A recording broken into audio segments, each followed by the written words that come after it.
Hello everyone, thanks to you all for being here. This webinar is part of Medinea On Air. Medinea On Air is a European Union Erasmus funded program that unites 6 partners from the Mediterranean region, from France, Italy, Malta, Portugal, Slovenia, and Turkey. Medinea On Air aims to provide specific preparation for classical musicians and improvisers to enrich young musicians' musical training with 38 live interactive webinars led by renowned artists and high-qualified pedagogues. They are free and open to all upon registration and will be broadcasted during sessions. This session is happening between the 12th and the 15th of April, and the next one is scheduled in December 2022. And it is supported by Medinea, Mediterranean Incubator of Emerging Artists, supports the professional integration of young Mediterranean musicians by developing intercultural projects that enhance dialogue, transmission, and mobility around the Mediterranean basin. The network consists of 30 cultural organizations of the music sector in 17 Mediterranean countries. Webinar Preparing Orchestra Audition, Woodwind and Percussion is about how to prepare orchestra excerpts and orchestra auditions for woodwinds and percussion. First, let me introduce myself. My name is Tylee. I am a representative of Medinea On Air Pedagogical Committee at the Academy of Music, University of Ljubljana. I'm glad to welcome our professors who are going to give you tips and advices on how to be successful during auditions. Professor Dr. Karolina ŠANTL, ZUPAN, Professor Jože, KOTAR, and Assistant Professor Simon KLAVŽAR. Webinar is going to last around 40 minutes, which each professor is going to comment on pre-recorded video which are made by students at the Academy of Music, University of Ljubljana. Professors speak orchestra excerpts from the compulsory orchestra excerpts for audition of Mediterranean Youth Orchestra. If you'd like to get scores which will be pledged today, you can download from chat. Please feel free to write a question to chat addressed to me anytime during the webinar. It can be specific question for each instrument or general question about the orchestra excerpts and auditions. So now we are starting with Karolina for Flute.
Can I start?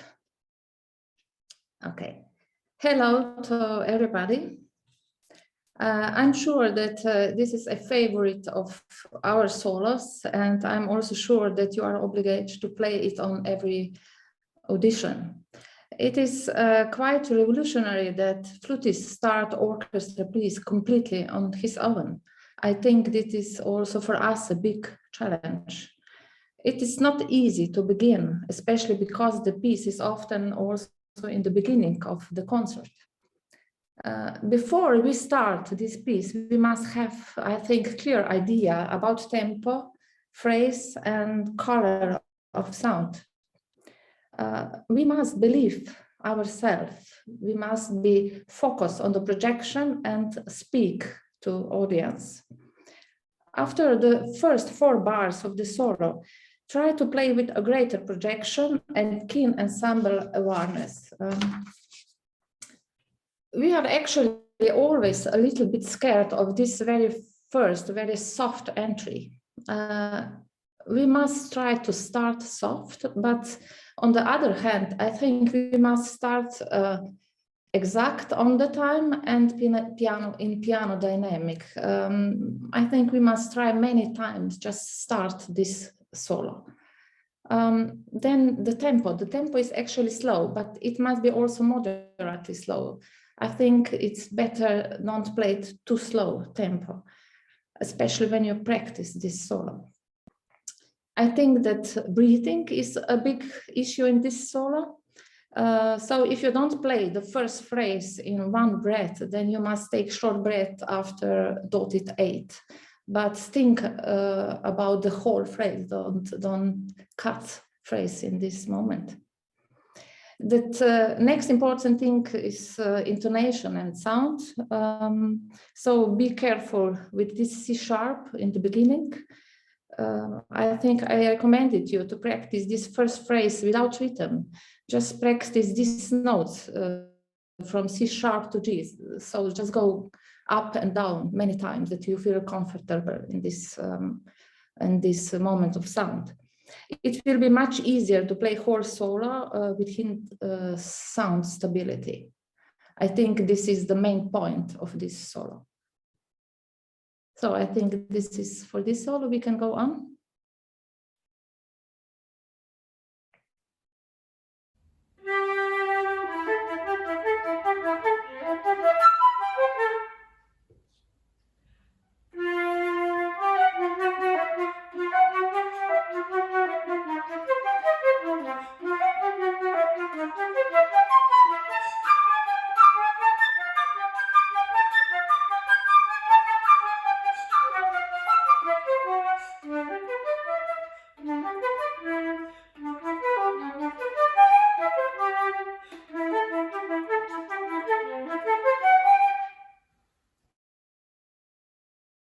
Okay. This Stravinsky Juder card, this solo is quite short and maybe it's not so difficult. I think the main challenge in this solo is to play staccato in low register. This is not easy for flutists. So be careful also about intonation, especially when we have these big and quite unusual intervals. I think that it's good to play a lot scales in this staccato, with this staccato and maybe in similar tempo.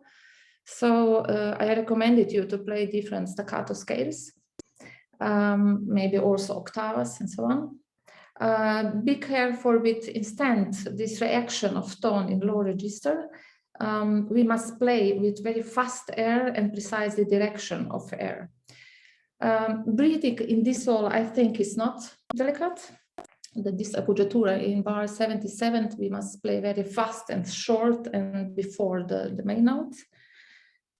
And I think we must practice this tempo in different tempos in order to not be taken by surprise.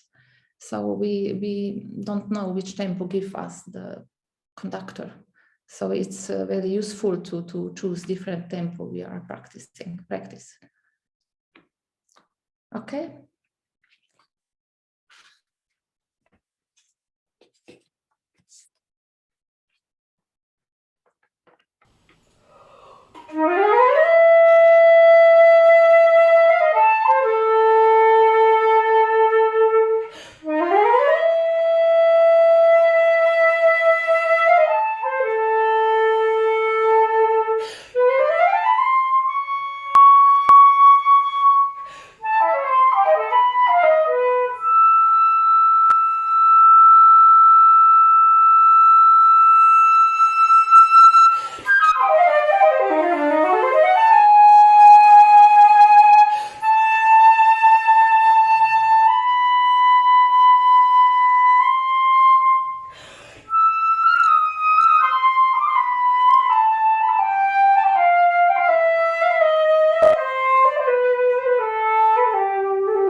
Okay.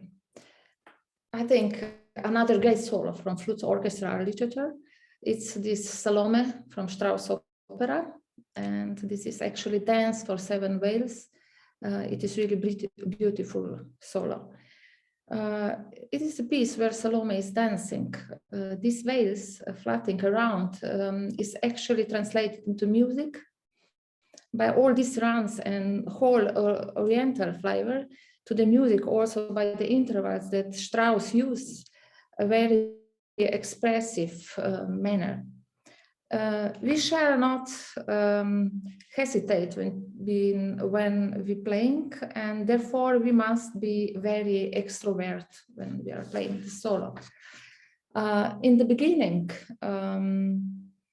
we must not overdo the rubato in the first passage because first few notes of the passage are played together with the orchestra. And the third passage goes very far away in this piano, first on this C sharp and later on this top E. Try to play this piano very nice and clean sound.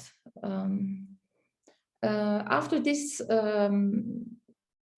piano, after in fourth bar in letter E, came this rapid moment. We have to play this passage very fast and brilliantly.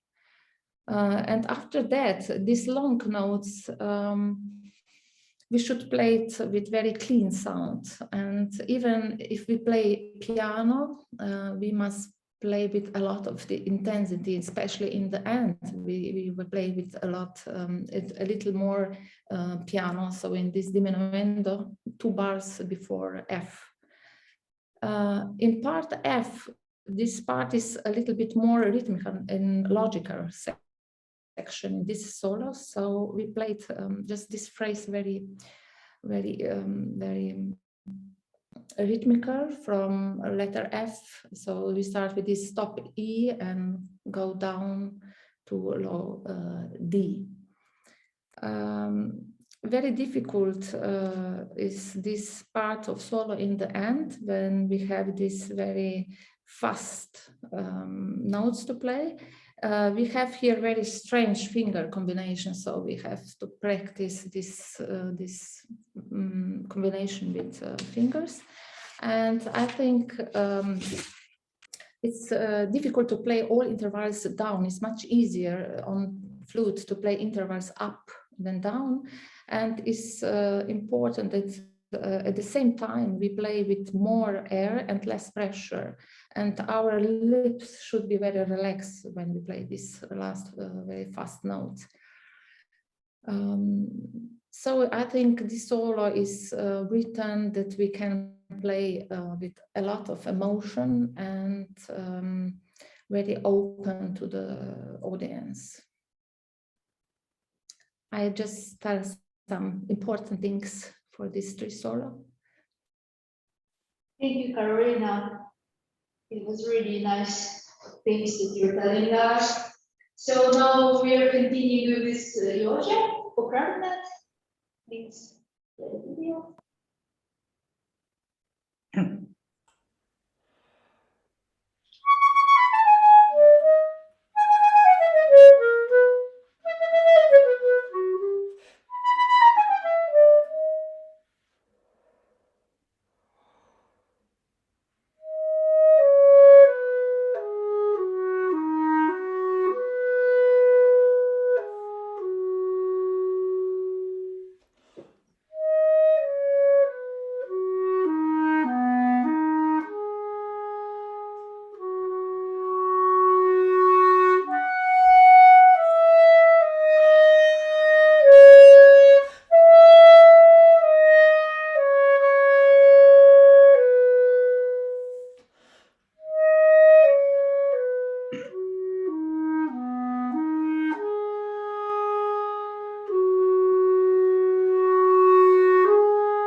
Thank you, Nina, for sharing your playing with us.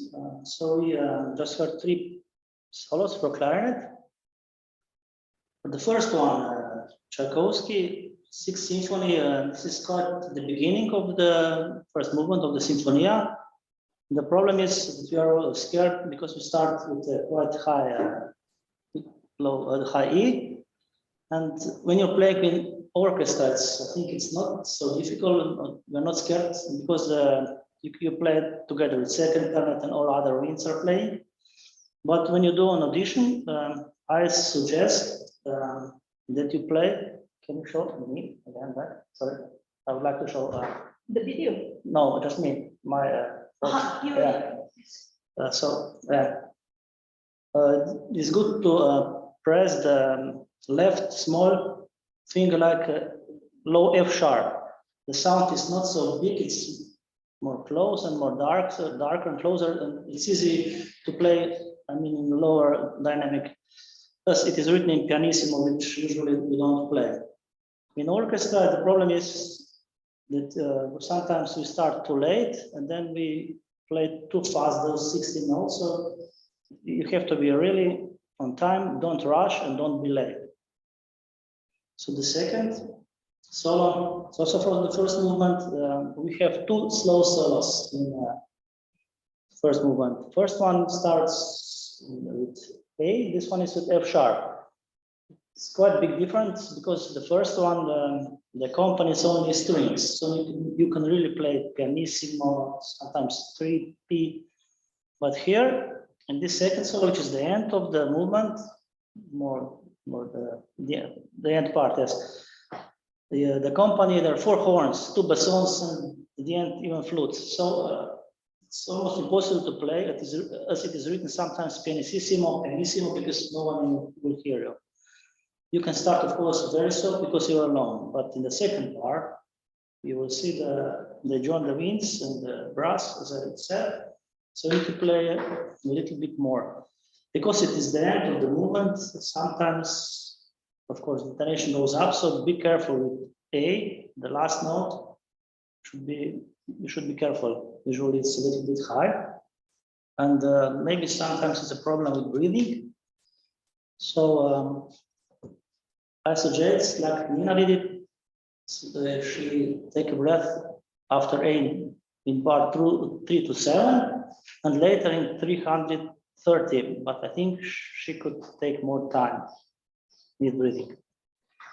So the last one was Stravinsky, Rite of Spring. This is it's not a big solo. Usually, I don't know.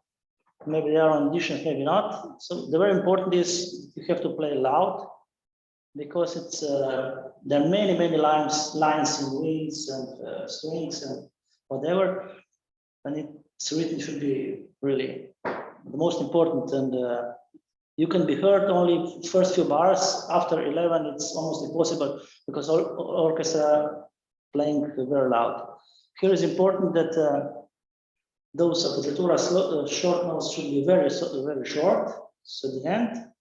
And as you can see, you start with G sharp, and every time when you take break is G sharp. It's very important that first note is the most important, and be careful to play the right rhythm, because almost all the time you have triplets, and then these G sharps are always as 8 notes. 1, pa, ra, ra, ra.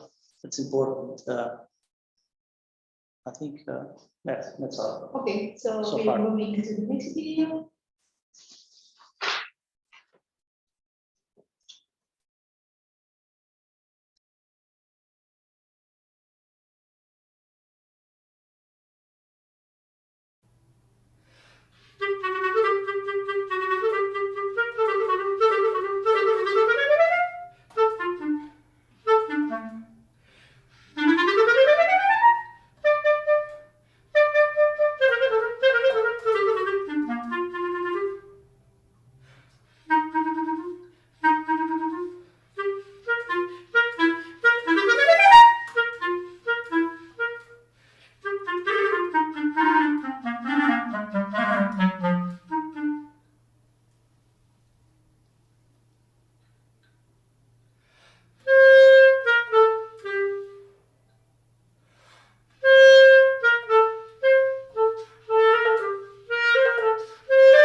Thank you, Samantha.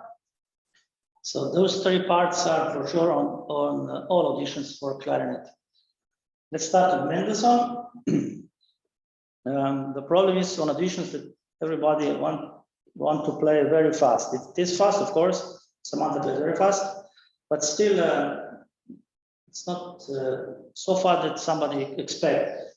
This is in orchestra, all winds played almost the same, so it's also a little bit easier. But in the auditions, be careful, don't play too fast, and it's better to play shorter staccato, especially in 16 notes. I think that double staccato sometimes doesn't work because, especially in some more acoustic hall, it's not clear enough. And also, it's very important here to count those empty bars, because the jury always is counting with your beating or something, and you have only 1 or 2 bars, but still sometimes happen that many of students continue too soon. And the last row is the most difficult one. So I suggest you should practice first without trees. And later, when you play with trees, be careful that it's not appoggiatura before the note, but you should start on the note with trill. Probably you can't do it a lot of times, but it's better to play less trill, but exactly in tempo. Beethoven, it's symphony number 6, first movement. The solo starts on letter K, on the second beat. So you can find also the score, which is where is written pianissimo, not piano. But be careful, don't start too quiet, too soft. Still solo. And I suggest that you take a breath. Of course, many of players need to take a breath in the third bar of K, because then you have very long line. Later, when you switch the forte and the piano dynamic, many times it happens that in piano dynamic, so this G major, it's not intense enough. So if you don't play intensive enough, you can have problems with high register, with D, especially at the end of this solo. The next solo, it's also the biggest problem in all auditions is counting, because this tempo is quite slow. And right in the first bar, you will see that you have the second, the third beat, and the part of fourth, of course. You're not playing, so you have to really on time to play this solo. Many of students or many participants started much too soon. Then you don't need to play bad, because here the strings in orchestra, they have 16, so the music is flowing. You have to, they're helping you, but you also have to help them, don't slow too much when you have something. And the last 3 bars, bar 75, when you start with staccato, it is staccato, but not too short. It has to be full sound, not too short, but still separate. And then you can make only small ritenuto, just the last 2 notes before the trill. Thank you. Thank you, Jože. So now we are continuing with the Simon for percussion.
Hi, everybody. Can you hear me well?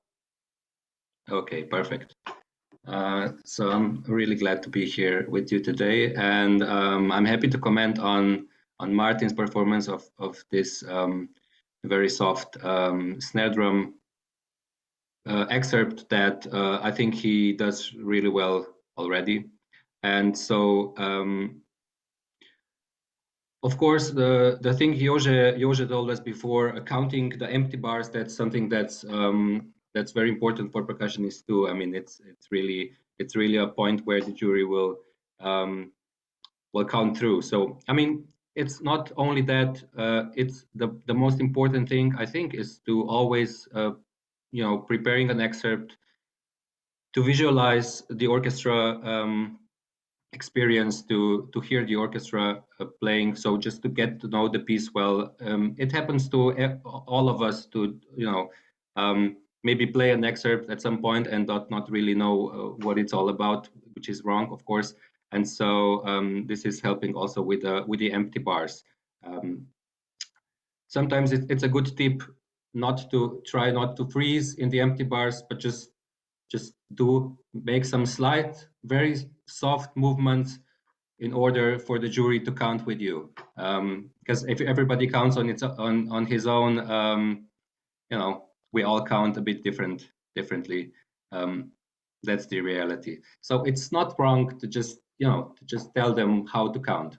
But I think, of course, the one thing with piano snare playing is for sure the tension you have before doing that.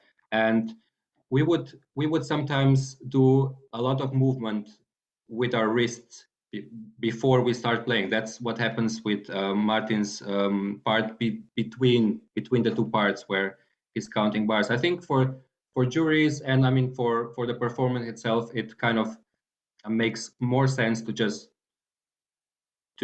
go and play.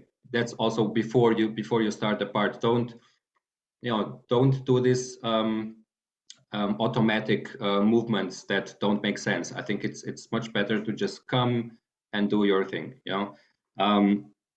Obviously, one of the very important features of this part are the grace notes. The triple, the double, and single grace notes that we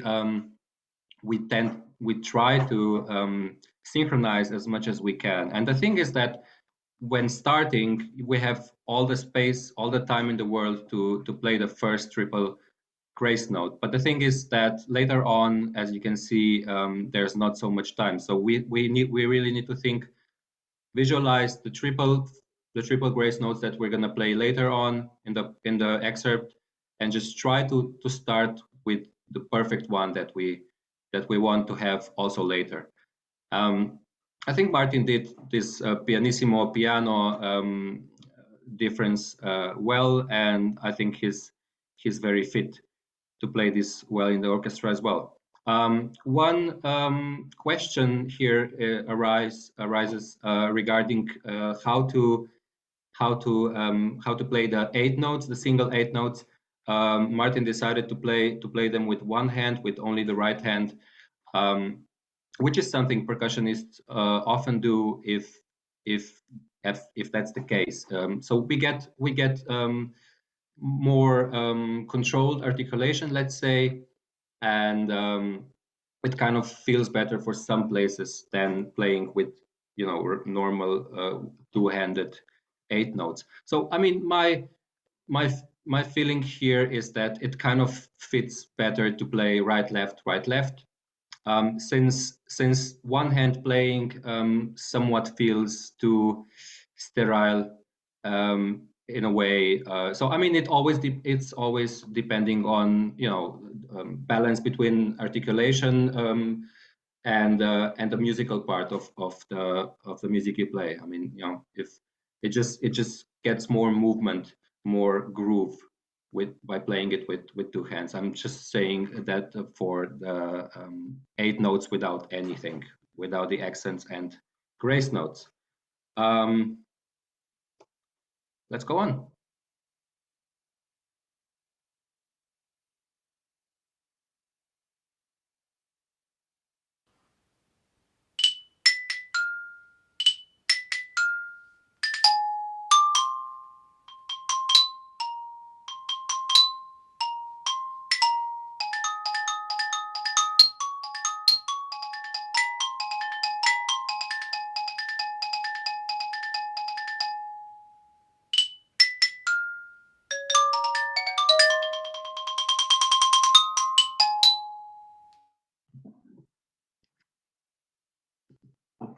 Okay, so I just love this excerpt, this xylophone excerpt. It just feels so good to play that, and I think Alexander does a very good job on that.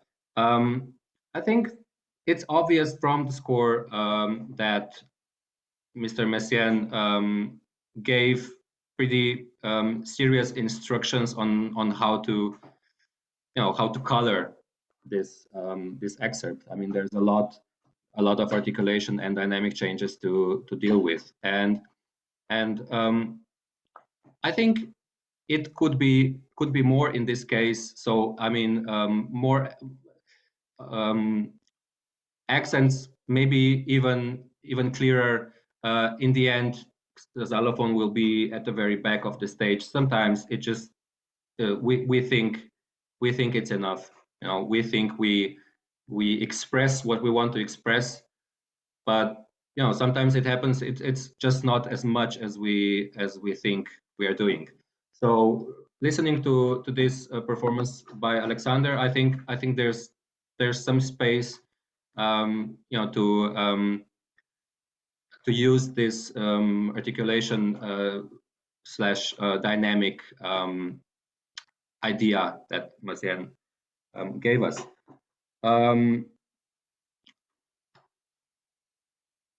The difficult part here, one of the difficult parts, is when we stop on a particular pattern, and it's very difficult to keep the very steady 30-second notes, very steady pulse, and that's for example this end of the second line and end of the third, and there's quite a lot of double strokes that we are used from playing a snare drum and drums to play with two different movements, right?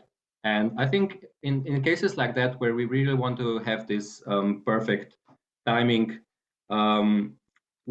it's a good idea to think of these double strokes that we play as two single strokes. So just to make two single strokes, yeah, and not to use the fingers as we would in rudimental playing. And this could help with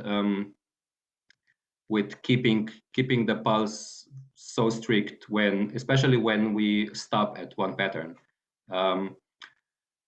I think Alexander is using too much of this kind of downstroke. So when he plays the note, his mallet would stay very low, and I think in general we just want to have this as open and yeah, nice xylophone sound, and I think by doing that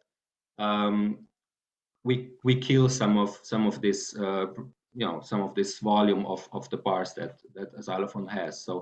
So we also we use the downstroke when we want the stick to stay down, and then we need it from a very low amplitude. But it's not the case here. So I think it's just important to have this open, natural sound, and don't kill the bars in a way. Of course, we would usually put some more pressure in the wrist for the accents, and I think it's a combination of both, a wrist, a bit pressure in the wrist, and more amplitude. Of course, a xylophone is not an instrument that could use a really huge amplitude, but there's still some space, I think. So an accent here, I wouldn't think of it as only adding wrist pressure to the mallet. And maybe I would suggest crescendi to be even a bit more more crescendo, let's say. And if it's a short crescendo, it might help to just give dynamics to each note. Like if we have 4 notes from piano to forte, it's good for our it just helps us to have a stable crescendo, to have this effect. If we just say this is your piano, you are mezzo piano, your mezzo forte. So I would do that a lot to just help me, see how the dynamic is going. Yeah.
Okay, so we love this excerpt too. It's the very last ritual in Sacre, and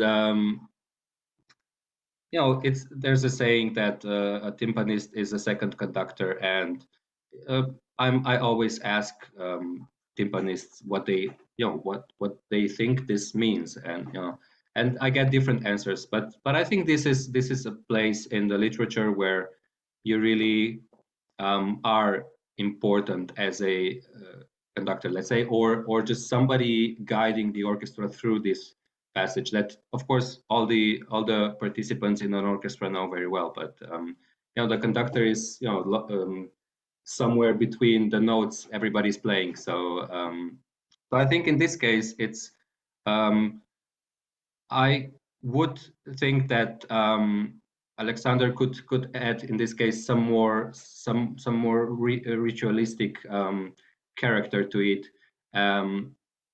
Maybe just I think it's in an audition you want to show this what exactly you're applying for. I mean, it's a simulation of performance in an orchestra, right? So I think you really want to just visualize how this is in an orchestra and then play it for the jury. So I think in this case it could have some more roughness to it, not in sound, but maybe in sforzati, yes, but in general not in sound, but just in this self-confident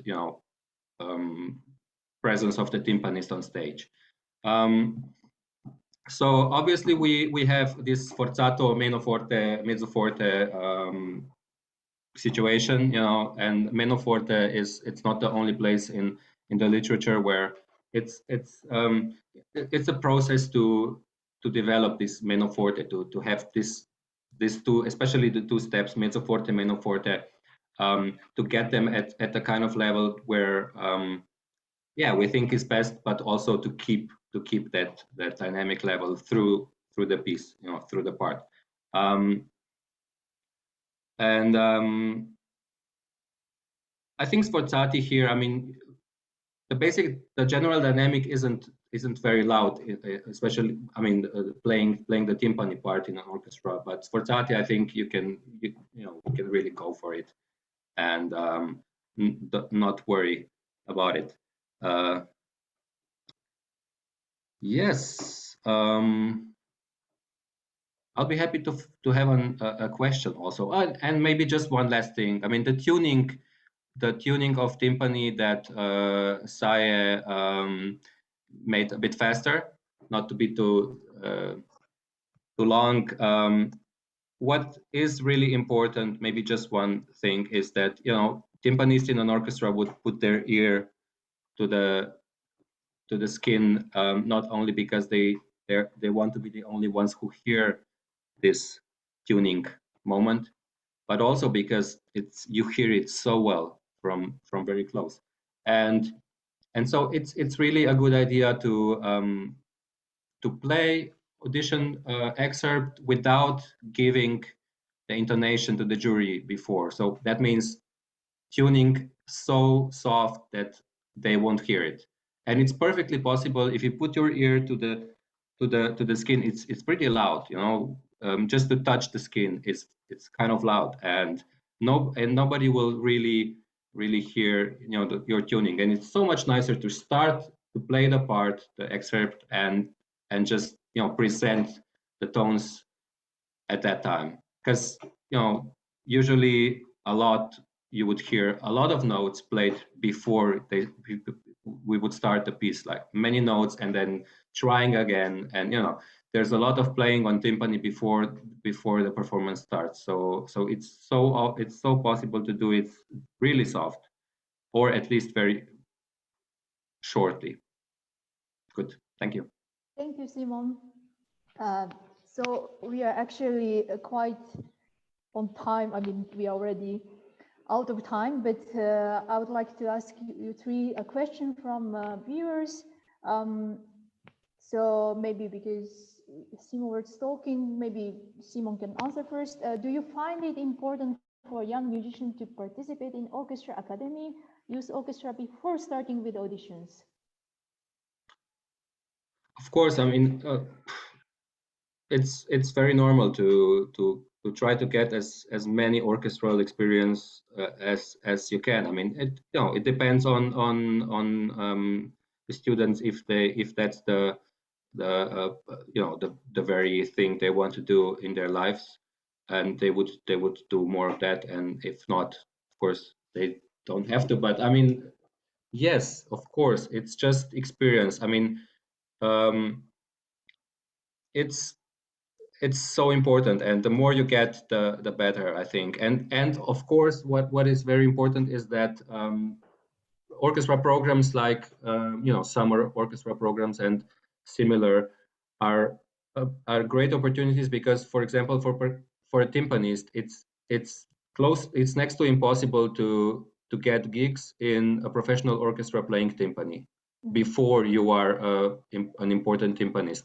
So it's so important, because it gives you chances to play the solo parts, to play timpani, for example, in percussion, which is really hard. I mean, it's not something that you would come a lot, that would happen every day. Yeah. Thank you. How about Karolina? How do you think about it?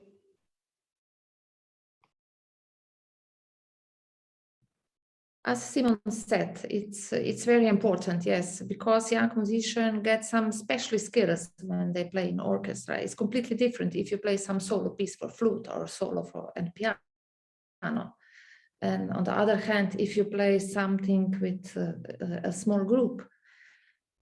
So I think it's very useful to get a lot of this experience, and just if you have chance, just go and play in orchestra. Of course. Yeah. And how about you, Jože? Well, when I was a student, we didn't have such a lot of opportunities, but I played Mediterranean Orchestra in year 87. So I think this was the best experience so far.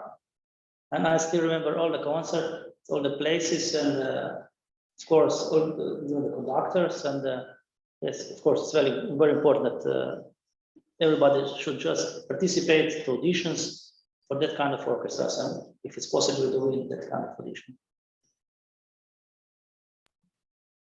Thank you. So, thank you, Karolina, Jože, and Simon, for sharing your knowledge and thoughts with us today. The Academy of Music, University of Ljubljana is hosting 2 webinars tomorrow at 2 o'clock UTC time, means at 4 o'clock for Ljubljana time. Assistant Professor Karolina is going to have a webinar from performance anxiety to flow in musical performance. And then at 3 o'clock UTC time, means at 5 o'clock for Ljubljana time, Professor Dusan Klein, Assistant Professor Jure Glaziznik, and Professor Boštjan Lipovšek are going to have webinar preparing orchestra auditions for brass instruments. The second session is scheduled in December 2022. Please follow Medinea on social networks to know when you can subscribe. So this concludes the webinar. Thank you all for participating, and we hope you had learned and enjoyed this webinar. Thank you. Goodbye.